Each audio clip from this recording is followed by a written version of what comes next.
All right, folks. We're going to give you a little bit of Doge news here today. This will blow your mind, says Elon Musk. Tweets out from Vince Langman. If this doesn't make your blood boil, nothing will.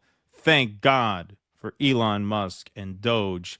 They uncovered an earth-shattering scam here that thankfully America is saved now that modern art is not being taught to whatever this population was. I forget. Let's refresh our memory, shall we? Here we go. Here's Michael Knowles of the Daily Wire with the update.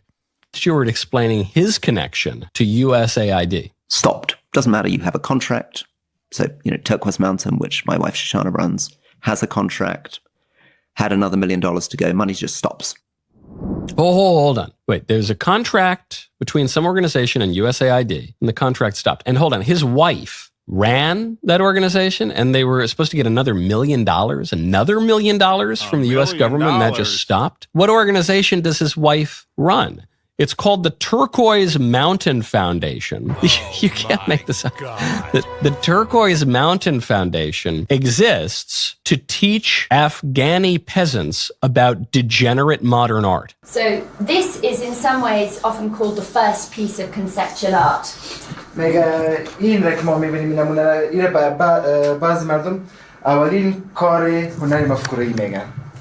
Does anyone know what it is? I don't expect the ladies to know. Exactly. An artist called Marcel Duchamp, who's very important in Western art, put this toilet in an art gallery about 100 years ago. That's where your money's going. Your money is going, or was going until Trump got hold of it, to pay off the wives of British politicians turned Yale professors to teach Afghanis who probably have more important things on their mind about how perverse Western anti-artists decided to pretend that urinals and toilets were, Caravaggio paintings in the early 20th century. That's where your money is going. All $1 million of your money. My blood is boiling. Is your blood boiling? Man, I am stark raving mad over that. I am ready to take to the streets over that. $1 million for modern art for Afghani peasants. That's where all the money's going. That's why we don't have health care in this country. Okay, so I'm trying to get the crux of this, the segment that we are going to talk about coming up too, because I didn't get a chance to see if you and Russell did any videos or any segments on the USAID and NED and that money, where it's being reappropriated. Yeah, we did a whole piece on it. Yeah. Okay, I didn't get a chance to see it, so I'm very curious to where you guys. A lot of it's bullshit. A lot of it's scam artists. A lot of it is nation building. A lot of it is corrupt. And the USAID we're talking about. Yeah. I mean, I shed no tears for USAID. Okay. The point in setting up this segment with that is the amount of $1 million. To me, this is the magic trick. This is the psyop of Doge. Is they are highlighting culture war buffoonery like this, like modern art for Afghan peasants. And while they're slashing that, they're also pursuing massive entitlement cuts, quote unquote entitlement in the case of Social Security, but also Medicare, Medicaid. So while that's getting everybody riled up, right, while we're owning the libs who teach the modern art to the Afghan peasants, top Social Security official exits after clash with Musk's Doge over data.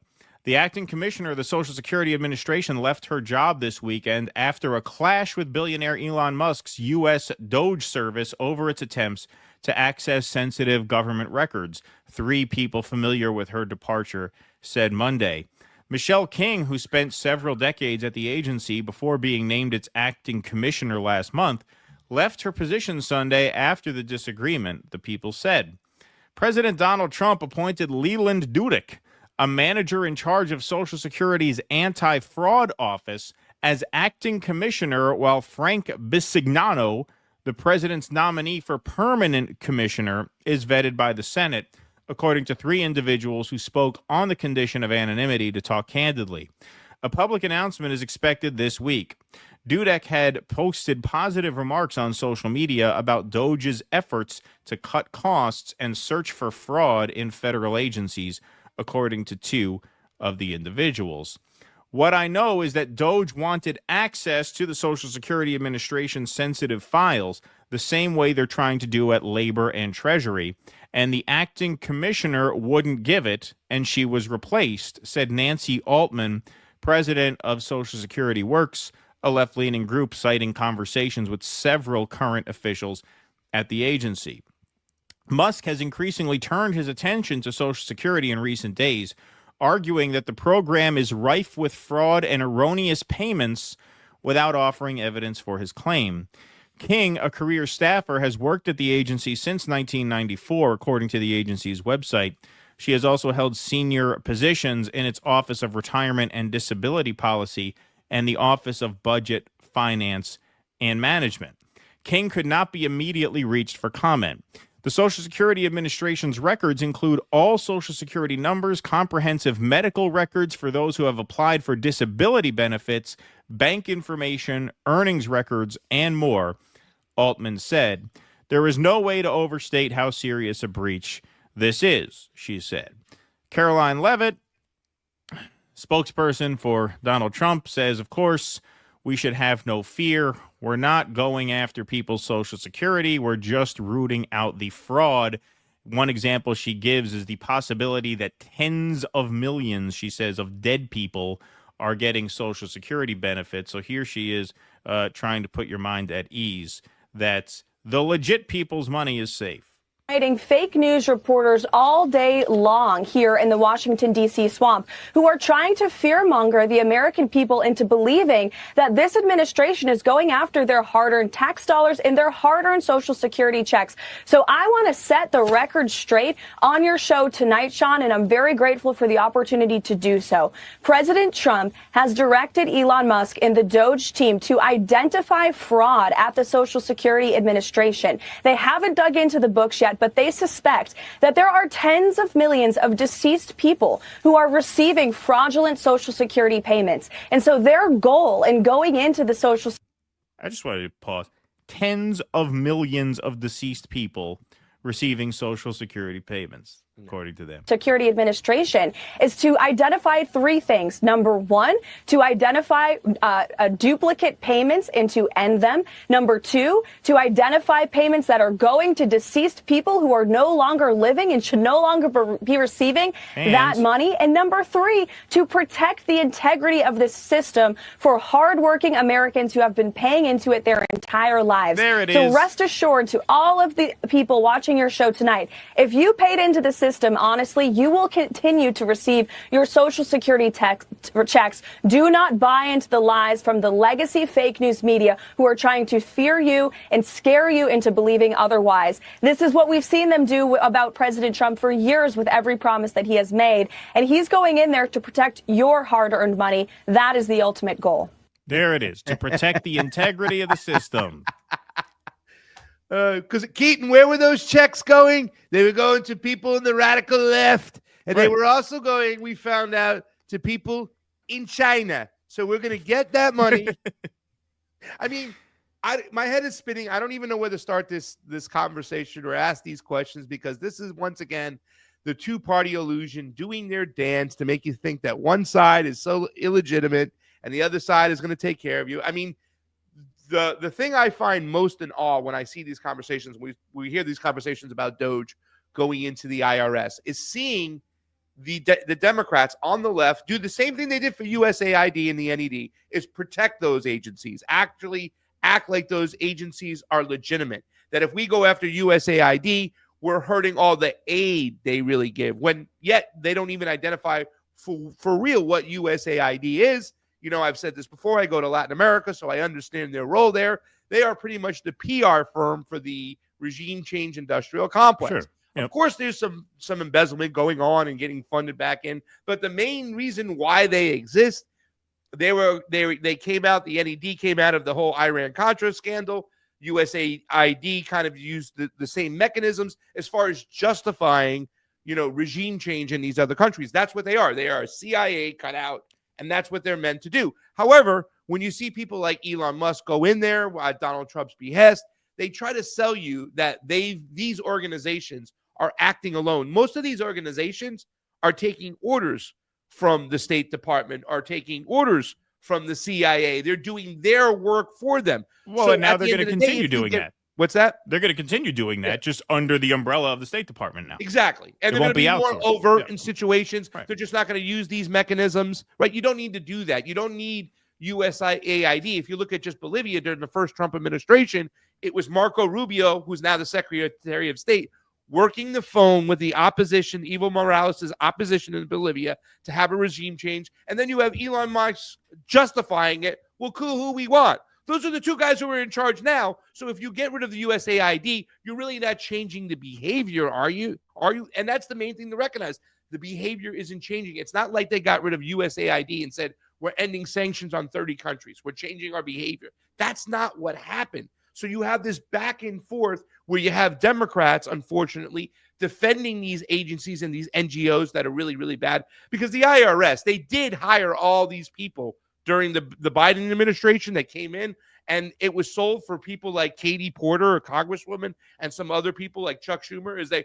They're bringing in all these people, Keaton, because they want to go after the billionaires. No, they're not. They were bringing in these people to come after us, to find out what we're. I mean, that's why they made all these crypto laws too, as well, for younger people who are holding on to crypto, that they wanted to make sure they can get some form of like a capital gains tax or a tax when they cash out these cryptos and they've made money on it. They did hire all these people to come after us.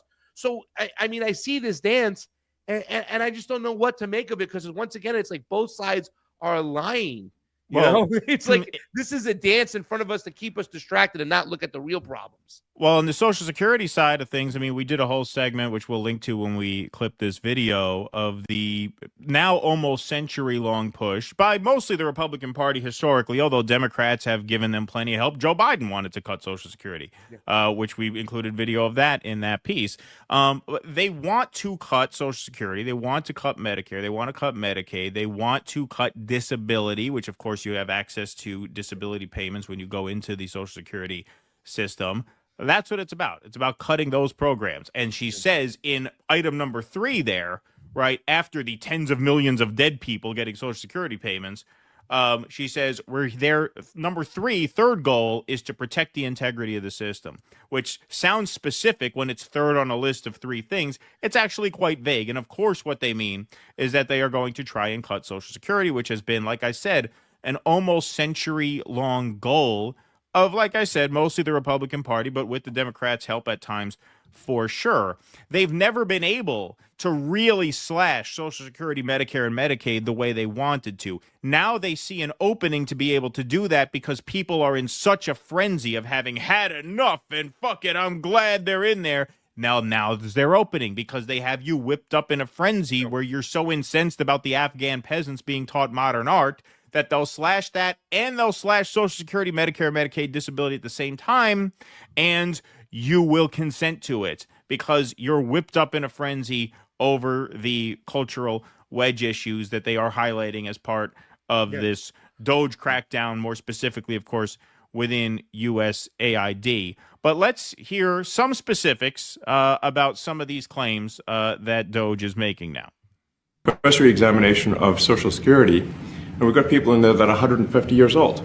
Did you catch this moment? Elon Musk is saying Doge, the Department of Government Efficiency, has found evidence that 150-year-olds are receiving benefits from the Social Security Administration. So is it true? Well, we dove in and we want to give you some context. So here's what we know. Elon Musk did not provide any evidence to back up his claim. And because the records are not publicly available, it's not possible to independently verify what he's saying. But CBS News has reached out to the Social Security Administration for more details. The Social Security Administration basically provides payments to people who either are retired or can't work because of a disability. And by the way, in 2023, more than 70 million people received those payments. There has been evidence of improper payments and fraud within the agency in the past, according to its oversight body, the Office of the Inspector General. A 2024 audit from the office found the agency had made $72 billion in improper payments from 2015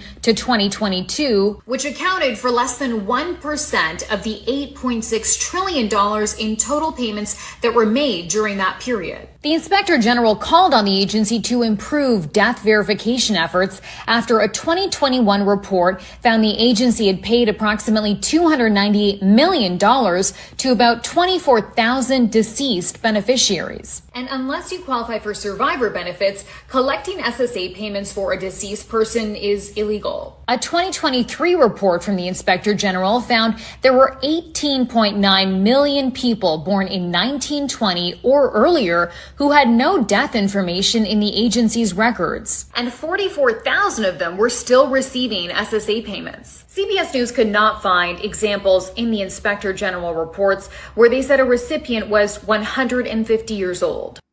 Okay, so what you see there is that they have tens of thousands of examples, not tens of millions, tens of thousands of dead people, or in the second example, likely dead people, who have received Social Security payments who should not have. That's tens of thousands, not tens of millions.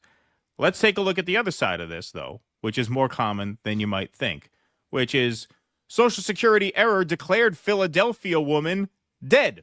So there's also the problem in Social Security of people who are still alive being mistaken for dead people and having those payments cut off. I had a little fun with this, folks. I made a little montage for you guys. I hope you enjoyed this.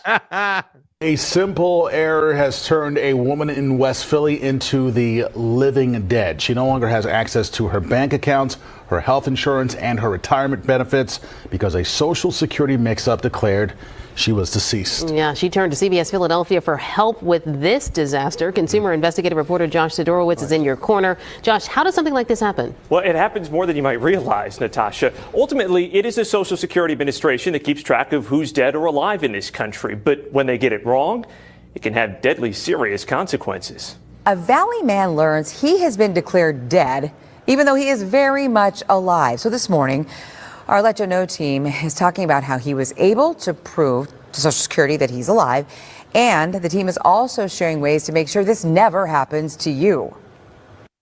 I'm really not dead. But the Social Security Administration declared Daniel Kapitanovic otherwise. A big shock as he was preparing for an operation on his heart. Well, a woman in Douglas County is in a little bit of a tricky situation. Her Social Security number says she's dead, but let me tell you, she is very much alive. Tonight, a bizarre and disturbing story involving a retired man from Harlem getting Social Security, who discovers the federal government has declared him dead. His bank account frozen, his benefits shut down, all of which would be understandable if he weren't alive. Are you dead or alive? It depends. Say what? According to Social Security, I am deceased. Well, the upstate couple you're about to meet had to deal with headache after the father was mistakenly declared dead by the Social Security Administration. Fox Carolina's Zach Krolutsky looked into this mistake and found out it's more common than you'd think. It happened to my mother-in-law not that long ago. She applied for a new credit card and was rejected because the bank thought she was dead. You don't look dead to me. And I'm not. She's very unique. She's been dead 6 times and come back to life. The Social Security office declared her dead even though she's very much alive. And now that bureaucratic blunder is causing her some real-life big-time problems. I want people to know that Social Security is a... What can we say for TV? A pain in the behind. By any definition, Sandra Hazel is alive. But she says in 2022, as she struggled to set up her retirement benefit with the Social Security Administration, the agency wrote to her, "We recently discovered that our records wrongly showed you as deceased." How can you say that I'm a deceased when I'm alive? 2 years later, she says that dubious death still haunts her. This would freak me out. I think it would you too. Imagine finding your credit cards, your ATM cards, everything shut off because you've been mistakenly declared dead. Every year, the government wrongly marks thousands of people as deceased. which, as you can imagine, can have a negative impact on their ability to get a loan, a job, and more. This is according to audits done by the government on itself. Of the 3.1 million deaths reported to them each year, less than a third of 1% are wrong and need to be corrected. Now, that sounds small as a percentage, but when you use a calculator, it equals about 10,000 people a year wrongfully reported dead. They wouldn't tell us why they thought Christine Rowe died, but said anyone they accidentally kill should go to their Social Security office to get things sorted out. Okay, hope you guys enjoyed that. It was put together for your entertainment. So yes, you have people who are dead collecting benefits they shouldn't get, tens of thousands. And then you have 10,000 a year who are mistaken for dead, who are still alive, who have the payments cut off. Which of those two groups are emphasized by Doge? The pattern here, whether it's Elon Musk or Javier Milei or Donald Trump or Carolyn Levitt, is always that the people are getting too much and they have to slash, which is why every millionaire and billionaire goon is cheering this on, because they are intent on cutting Social Security, Medicare, Medicaid, and disability. That's what this is. That's why I think Doge fits the profile of a psyop, because they're manufacturing people's consent for their own economic disempowerment by ginning up culture war, grievance, and agitation. But would you at least acknowledge the fact that there is a lot of useless, wasteful spending by the government itself? I mean, if you look at would. Donald Trump's first administration at the very end, remember in December when they vetoed him when he was going to cut off a lot of aid that was going to other countries, whatnot? And I think he made the statement like, thank God we don't find life on Mars, because if we did, Congress will find a way to send them a few bucks, right? I mean, that really played well. When you poll the people out there, going back to your comment about FDR, I think it was FDR, right? When people will sell some of their liberties to get a meal because they're so desperate. And when they themselves are so desperate right now, there is no economy, they can't barely pay rent, and they see all this wasteful money going out, they're going to go ahead and endorse this. So they are endorsing, a lot of people are endorsing, and I'm talking not just people on the right. There's a lot of independents that are endorsing this, that are having a hard time out there with the lack of a workforce. They're going to say, that's good. I'm glad they're finding this money. I'm glad they're finding this waste. The question I have, though, Keaton, is where is that money being reappropriated to? Are we going to get a check now that they found all that waste? Are they going to send the money directly to us? Well, of course not. not. I think we all know where that money's going, right? Well, of course not. And my argument is that they're not just going to cut the waste. They're going to do what Javier Milei did. Javier Milei is Elon Musk's political hero, not Donald Trump. They are going to take a chainsaw, literally in Javier's case. I don't think Trump would wield a chainsaw all that well. He doesn't seem to be the physical type to do that. But they're going to take a chainsaw to the social safety net. That is their goal. That has been their goal for almost a century. They have never been able to do it to the extent they've wanted to, because they have never been able to manufacture the consent for it. Now they can, because people are whipped up in such a frenzy that they are going to able to smuggle this through. And I do think that is what they are intent on doing. Elon tweeted out a couple weeks ago, this is what informed our segment, this is the mother lode of fraud, which is Medicare, Medicaid, disability, Social Security. The Government Accountability Office, which was the sort of official Doge before it got this sort of tech glam makeover, they issued reports outlining the waste in Medicare, the waste in disability. You know what they recommended to cut back on a lot of that waste? Denying seniors powered wheelchairs. Right? Don't give them a powered wheelchair. Give them a regular wheelchair or a cane or a stick. Give them a piece of wood. Break a piece of wood off the tree and make them walk with a stick.